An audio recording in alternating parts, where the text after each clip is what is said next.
His hand is bleeding. The wound is days old, wrapped in something that no longer helps. Below him, the tree line has already given way to bare rock, and there is nowhere left to climb except higher, into thinner air and colder wind. He does not know this is the last day. For 5,300 years, the mountain kept what happened next to itself. In September 1991, the ice finally let him go. Two hikers found him first, half emerged from a melting glacier in the Alps, on the border between Austria and Italy. What they found wasn't bones. It was a person, skin, tattoos, the last meal still sitting in his stomach, preserved so completely that early investigators assumed he was a recently lost mountaineer, not the oldest intact human body ever recovered.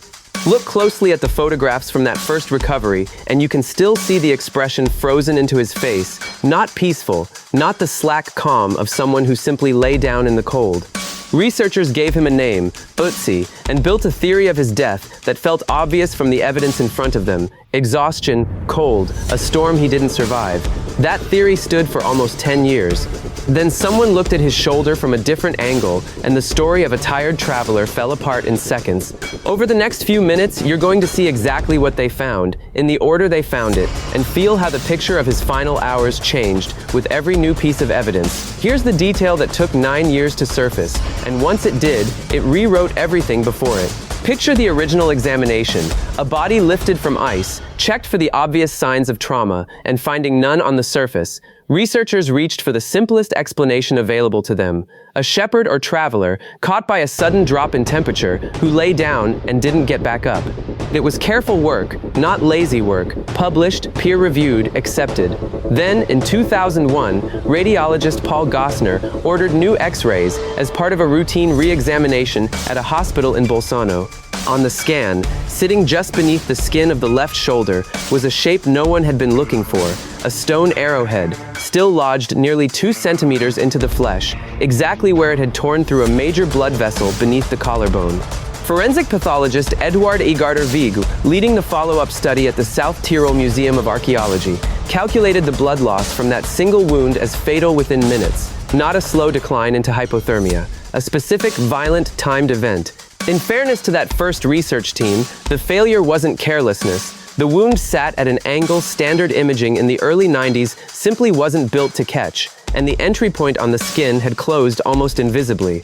It took a different machine and a different question to see what had been there the entire time. Stay with us, because the arrow isn't where this gets strange, it's only where it starts.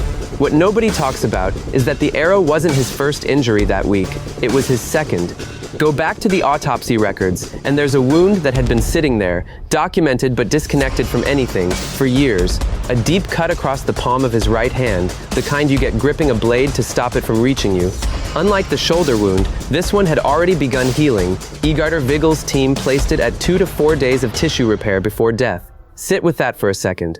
It means he survived one violent encounter, kept moving through the mountains with an unhealed defensive wound, and was killed by an arrow days later, in what looks like a completely separate attack. The official record confirms both wounds and confirms the healing window between them. What it has never explained is why a man carrying a fresh knife wound kept climbing higher into terrain with no cover instead of turning back toward anywhere he might have found help. One alternative explanation, raised by researchers studying alpine trade routes, suggests the cut could have come from an accident while handling tools on the move, not a fight. It's worth naming because it's fair.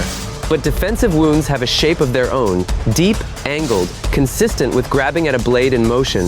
That's the exact pattern Egarter Wiegel documented, not the clean, shallow slip of a tool accident. Now picture his gear laid out on an examination table, because the next discovery turns one death into a story with at least 4 other people in it, and none of them have ever been named. A research team led by geneticist Frank Meixner at Urac Research tested the blood on Ötzi's equipment and found something that shouldn't have been there if he died alone: genetic traces from 4 separate individuals, 1 on the blade of his own knife, 2 more on the arrowhead, still sitting in his shoulder, a 4th on his cloak, in a pattern consistent with him carrying another wounded person across his back at some point before his own death.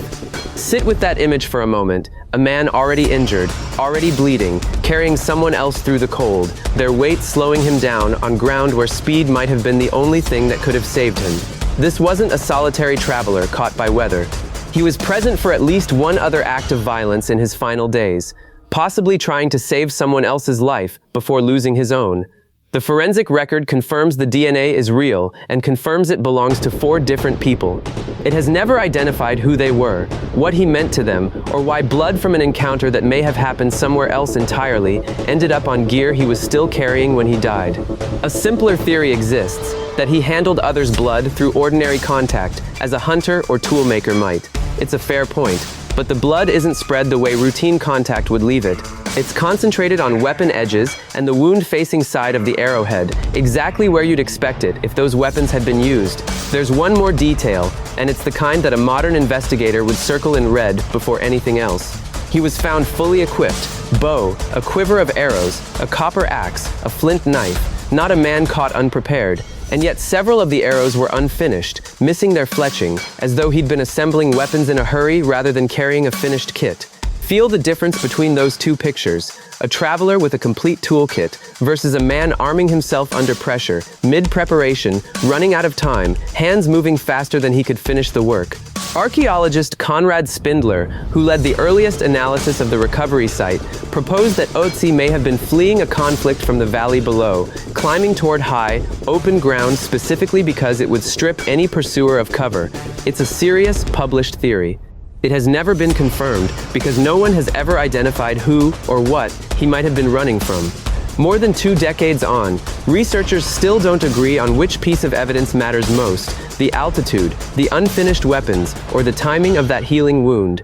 What's striking isn't any one of these details on its own, it's the direction they all point in together. A defensive wound with days to heal, blood from 4 people who were never identified, unfinished weapons suggesting a hurried, frightened preparation, and a final shot from behind, into the shoulder, from someone he likely never saw coming. None of this is speculation. Every piece has been published, peer-reviewed, and independently confirmed over more than 2 decades, using tools from CT scanning to genetic sequencing of blood invisible to the naked eye. What's never been answered is the only question that actually matters: who was waiting for him at the top, and why did they wait until he'd already run as far as the mountain would let him? Somewhere in that final climb, with a wounded hand and someone else's blood on his cloak, he must have believed he was going to make it. The evidence says he was wrong, and it says so in more forensic detail than almost any death in human history. Everything except the one name that would finally close the case. There's one piece of evidence from this case we deliberately left out of the video, something that gets repeated as an explanation elsewhere, that we don't think survives contact with the primary forensic reports. If you think you know what it is, tell us in the comments.